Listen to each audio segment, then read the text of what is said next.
Thegio muno makiria ne gwetekera gukorwo na ithue thiini wa kenlive.co.ke ha ne hoto kumenyithagia maundu matiganite maundu maria marathi na mbere makiumagiria bururi-ini maundu maria andu marathi na mbere na gukorwo magika maundu maria kana metungumania maria andu menamo kana every step yodo wothe thiini wa muturire nturakorwo tukirora maundu macio muthenya wa umuthi thiini wa let's talk ne kuga reke twaranirie twina mugeni witu muthenya wa umuthi ndenda we egwete tondu niwe wiwe muno makiria karibu sana.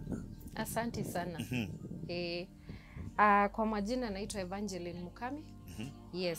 Evangelist Mukami. Evangeline. I am not an evangelist. Yes, you can call me Eva.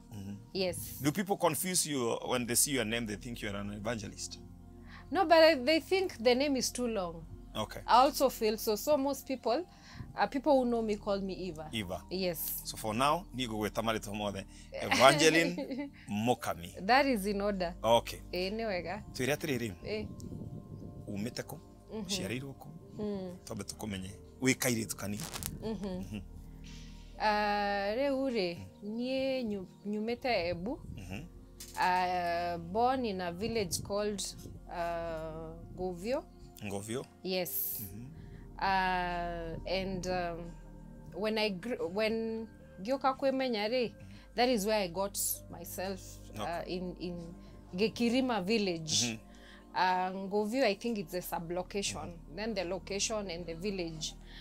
And Embu is the eastern part, or currently now Embu County. Yeah, so that is where I grew up.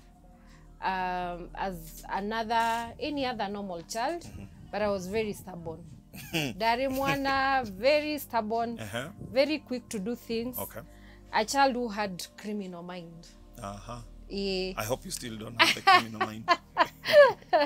Or the criminal in you those days has not graduated to being something to criminology. Anyway, on a lighter note, so Gekirima, ugithomera Gekirima primary nigo dress. Asha. Dathomeire St. Francis primary school. And let me thank my mother. My mother didn't go to school herself. She dropped off school at some point as a teenager. So she got married young. As we are children, we were born very early. My mother was still very young. Because of the suffering my mother went through, she vowed and they go to good school. My mom near sacrificed to get the St. Francis, and how she would do that, she would go and talk to the school. So we used to deliver milk to the school for teachers yashai wa arimo. So tulikuwa tunaamka tunakamua ng'ombe, tunaenda na maziwa shule. Yes. Then she would supply them with the makaa, anachoma makaa. So anachoma makaa, anapeleka shule. So hata kama she didn't have liquid cash to pay the school fees, niare nawe is shako manage. Trade. Even when she was suffering, many of her friends would wonder, dore besha unapeleka watoto shule expensive kwa nini, but now they can see the fruits of. So in short, not to get weary, ushiarito no karero just like any other normal child in the village. Not like with some privileges. Yes, not even privileges. I would say my mom was very dedicated. Na kutu encourage masomo is the thing to do. But as we grew up, I remember very early in life, we had good life. Tuare na TV, though idwe tokionaga TV yo. Yo na one neighbors. You know, jioni walikuwa wameja tu kwa nyumba. It was great wall. So those are the vivid memory I remember. And I remember even us going to a CK show in Embu.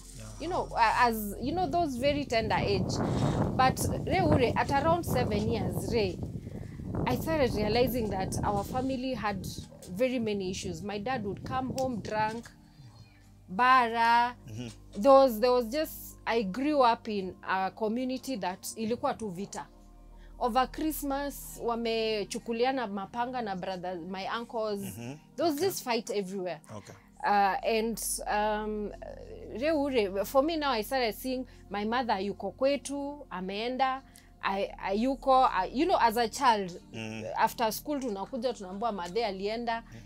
Then we sort ourselves. One of the stories that I remember is when I was around 8 years. My dad, they had had a bad fight that night, and my mom went. So when I woke up, my dad said, "Where do dukuru?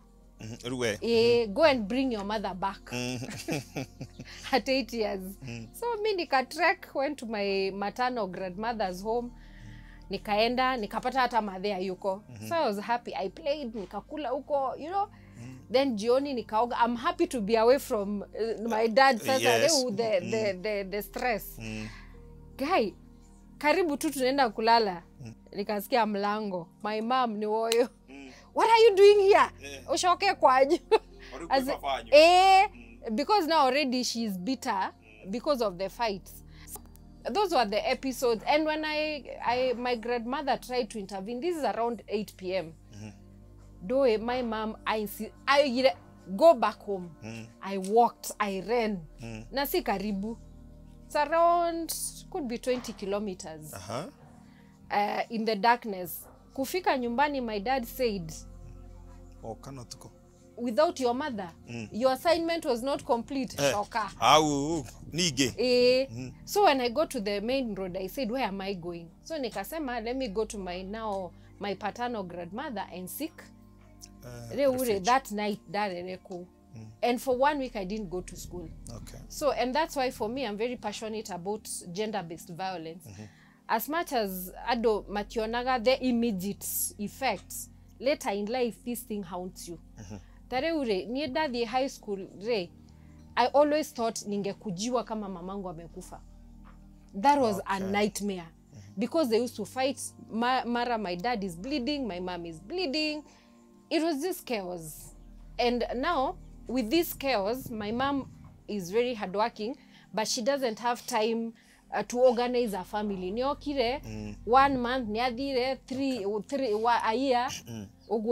So ikakua, even the family, poverty sasa ime strike. Ndira gugotinia hanini. So igiuga umuthi tugerie kurora uhoro wa kirigitagwo gender-based violence. Bara cia kimuci. Na tumetwe niyo topic ite ya muthenya wa umuthi. Na hii turore trauma area ciana igeragira na undu tocio. Undu cio no onaga ta wa ku affectire hihi ona ko tutiambete gukinya he muturire-ini waku. No onaga ta kuri handu wa ku affectire. Do you still have pain from the past? A lot of pain. A lot of pain, and with time, as we continue, you'll also hear how I was able to overcome the pain. Okay. And truth be told, gender-based violence, people think it's a normal thing for a wife to beat the husband or the husband to beat the wife, you know, either way, or the community to be fighting. What they don't know, they create this trauma in children. Yeah. I know, when I launched my book, my mom asked me, kwani wewe ndio ulikuwa mtoto wa kwanza kuchapwa? But I am not the first. But what did that do? And that's why for me, I will ensure my children will not go through that. Not saying that my parents were not good parents, Asha, but saying, my mom would say, even my mother used to be beaten. You know, it is a cycle until the society. But for me, I have said, we have to break this cycle. Me, I grew up a very bitter person. Me, I would fight everywhere. I would fight with the makangas. I would fight in school. I would fight the boys, literally. Cases za madhe kuletewa kwa nyumba, nimechapa boys kwa barabara. Why? Because it's normalized. Modo kuikia. We ukurita we yatirire bara neo solution ya gusolve maudu. Yes. Okay. Nigetha tuke hau ri. Ni twarikia primary school, no wathi secondary school, wathi secondary shukuru riko. Reu ni odo wa delays na lack of school fees. No igwa reu poverty near strike in the home. Yes. Reu, our house is almost even falling. My dad would go for 3 years. No one knows where he is. One time we just came home and we were just the children alone. Kumbe, now my mother was expectant. She went and got admitted. We saw my mother after 3 months. We were alone, surviving on our own. Growing in that environment, you don't know who you are, where you mature. Personally, I never had time to be a child. I had to mature very fast. Utoke shule, uende ujue mtakula nini, either uende uko kianda, kutafuta ndoma, mkuje mchemshe, you know. That was that. And we were also taking care of our younger siblings.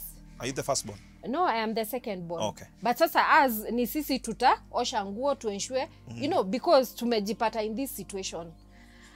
So I repeated several classes. On doing my class 8, gotiare na my sister ageka class 8, my grandfather came through. Niegeka class 8. Akukukuwa na pesa kwenda high school. There was literally nothing.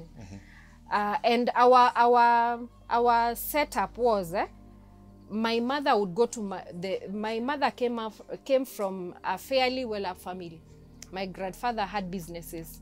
When we close school, would go all of us. My dad is not present. Would go all of us to my grandfather's place. Otuakawa, Korema. Mimi and my mom and my siblings tulikuwa tunalima eka 5 ya shamba na 1 week. Na yes, tunaingia 6 na tunatoka usiku sasa when you can't see any other place. Yani one time nilikuwa nimelima mpaka unasikia mchanga inanuka as in even as you sleep. So that was our life basically, poverty. I actually thank God because of my grandfather. Sure. Because now after tumemfanya hiyo kazi, would pay our school fee, would feed us. Yes, and my mother was extremely hardworking. In my book, the way my mother alikuwa naekewa 90 kilos ya kahawa na wanaume ashio 5. Akuya tware. Haya, gwera gutengerio hanini tondro kana ni gwetete about your book twice now. Ni wega ni tukokorwo tukirora ibuku riu. Tohi tungihogea na chance tugithome page imwe. Ndenda o njire tu wathomeire secondary riko? Kangaroo Girls. Kangaroo Girls. Ndana meigua. After Kangaroo Girls? So Kangaroo also was not easy. My grandfather intervened. Gitonya shukuru. It was mouth, I think kuma form 1 ginya form 4.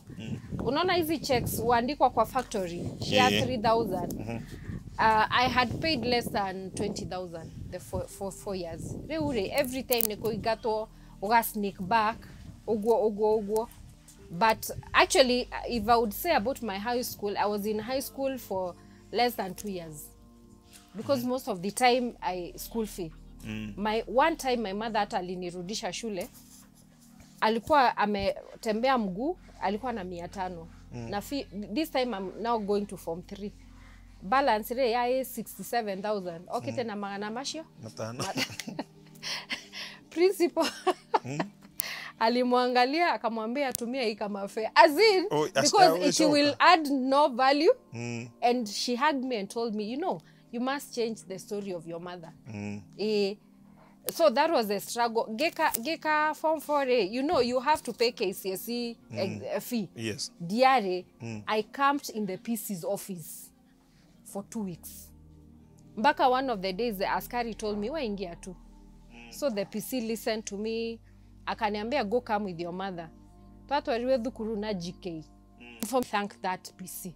Because if it was not that, singefanya exam. Good. Age commit, but now the principal said, you'll go home, ukuje kufanya exam. And for me, I was okay with that. But regardless of that, I also put a lot of efforts in my school, in my work. And I passed. Na gehetoka fio, hodie campus. But I didn't know how I would go to campus.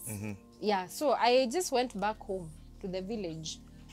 And we started tukiambiriria kwedia ng'ombe na my mom. Because now I was thinking... ng'ombe nigetha uthome? No, to support reure. Our house is almost falling. My brother needs to go for initiation. Kogimara. there is no money. Ekelete my mom pressure, you know, ile, and there is my siblings when you wako nyuma. At least for me, from having nimefika form 4, I was feeling I was somewhere. But now what about the rest? Ure, tulikuwa tunatoka kwa nyumba 2 AM. Tukadhi weather ng'ombe. The first time we got a gashao, then we came. In 3 days we sold, and the business ika thrive. Tukajengea my brother, he went for initiation. We were doing well, and I was okay with that. Then one day we woke up, all the cows had, we had even bought 4, tukua tumejenga kitchen, and we had bought ng'ombe 3. Woke up, they were all stolen. Oi. Oi. Back to basics. Me, I told my mother, I am coming to Nairobi.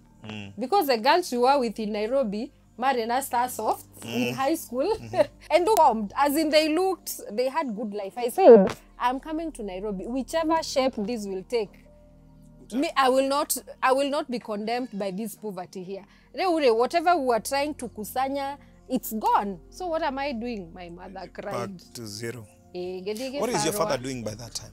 Dio, he makes okay. Impromptu visit. When he comes, my mother is pregnant. One time, my brother, we saw like my mother is pregnant. You know those days watoto walikuwa naambiwa watoto wamenunuliwa, you know. My brother akaniambia, I'm going to confront this woman. Akamuuliza, and you know na anamuuliza na Kiembu, kwani uko na mimba? Horiroma. Alipigwa. So when you see my dad at home, the next product will be Kana. So akwa discover. Akwa body. So he would be in Narok, he would be in Mombasa, he would be, you know, tunaambiwa 2 stories, you know, as children, as you grow up. And you see, for me and my brother, and my siblings, the elder ones, burden yashi yare ito. Tukiamka mtoto asiki vizuri, okamuoya, kamutwara vitari. So I remember one time I was in class 6. Nimepeleka my sister in hospital. Nikiwa hapo mtoto amelia. Then the nurse comes and says, well, give ya mwana. And you know, this is not even my child. But because now where I come from, girls as young as class 5, Nima drop it off, Marina Shiana. So it is not, and I asked myself, what the hell? And now she's insisting. Kama uliza unyonyesha. So I had to move with the child out. And it's very violent because now this nurse has already known this is your child. Yeah, so those are some of the things by then looked normal, but that is trauma building. Good. Yeah. So our topic today on GBV. Tokoba kome posanini. Toba turoge githomo giaku. What is the highest point you have achieved in education? Daishi. Ni ha ore daishi ni getha tukiaria ri tukarora kaire tukaria ka kore gicagi. Tugakona daishi. Getha ona tukiuga turore ibuku ri tukorwo tukiona. Tondu hari ona gathabari ndirona karai. Neguo riu ri at the moment ri I am doing for my undergraduate dekire education. So I am a teacher by training. Okay. I have taught at Alliance Boys and other private school, but not for long. Then for my master's dekire health system strengthening. And now I'm doing my second master's in clinical psychology. Clinical psychology. So master's in igiri. Na area neo yetago Bachelor of Arts. Okay. Bachelor of Education. Okay, good. What inspired you? And what is driving you to now? Urona kithomo kiu tikiganu. Taru ithuĩ amwe aria twakinyirie githomo tuigua atakiganite. What really, what's your driving force? Niki kiu gigupusha ukaigua ni urenda guthoma? Is it a story karia gaku ga gicagi? Kana niki? For me, education is key in many things, in breaking the poverty cycles in our community. Because if it's not education, I'll not even be here. When I look back, many girls we did class 8 with, and that's why for me I salute my mother.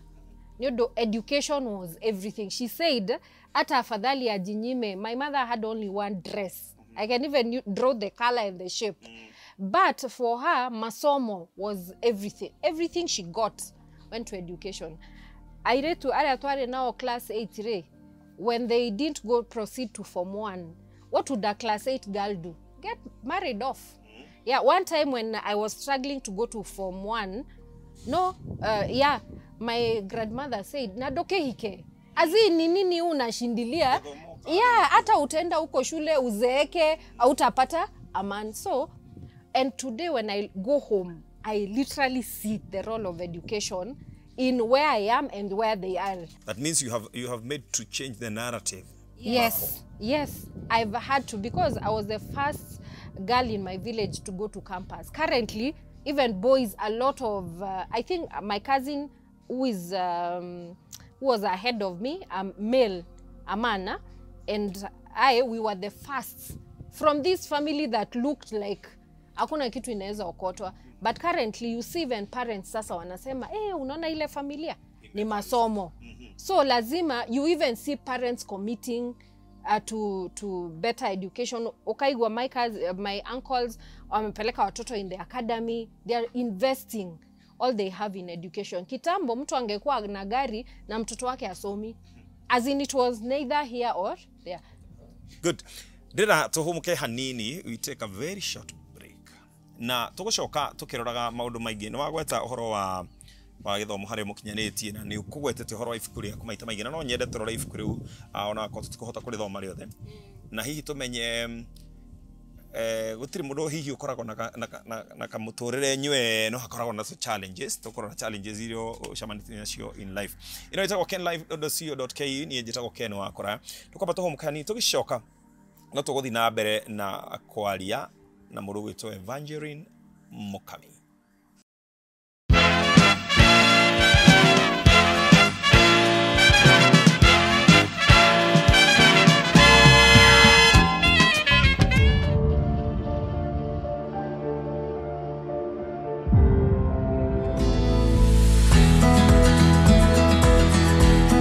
Pata Chuo Web Application is an alumni networking space that allows alumni of public basic educational institutions to connect and mobilize resources to support their respective alma maters. As Pata Chuo, we are particularly keen on the 23,000 public primary schools in Kenya, which, as you may know, most do not have functional alumni associations.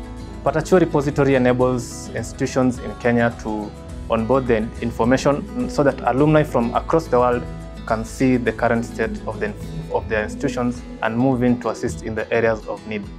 This is equivalent to developing for free a website for each of our 23,000 public schools in Kenya.